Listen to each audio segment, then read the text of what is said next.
नमस्कार, आपण पाहताय लोकराज्य न्यूज 24। पाहुयात महत्त्वाची बातमी। विधानसभा निवडणुकीमध्ये महायुतीच्या पदरात मतांचं भरभरून दाद देणाऱ्या पुणेकरांना आता मंत्रिपदाची प्रतीक्षा आहे। यासाठी तब्बल 13 जण इच्छुक असल्याचं बोललं जातंय, पण प्रत्यक्षात जास्तीत जास्त 5 जागा मिळण्याची शक्यता आहे। त्यातही 3 मंत्री निश्चित असल्याने उर्वरित 2 जागांवर नवीन चेहऱ्याला संधी मिळण्याची शक्यता आहे। सद्यस्थितीमध्ये जिल्ह्यात महायुतीमधील अजित पवार, चंद्रकांत पाटील आणि दिलीप वळसे पाटील यांची मंत्रिपदे फिक्स समजली जात आहेत। उर्वरित किमान 2 मंत्रिपदे तरी जिल्ह्यात द्यावी लागतील आणि ती भाजपकडूनच दिली जातील असं दिसतंय।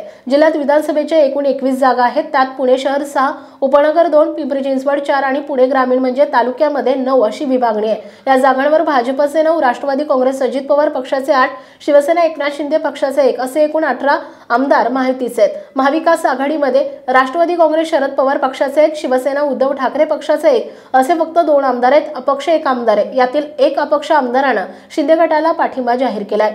विरोधातील महाविकास आघाडीचे फक्त 2 तर सत्ताधारी महायुतीचे तब्बल 19 आमदार आहेत। महाराष्ट्रातील महत्त्वाच्या आणि ताज्या बातम्या पाहण्यासाठी आजच आमच्या लोकराज्य न्यूज 24 न्यूज चॅनलला YouTube वर सबस्क्राइब करा आणि बेल आयकॉन प्रेस करा।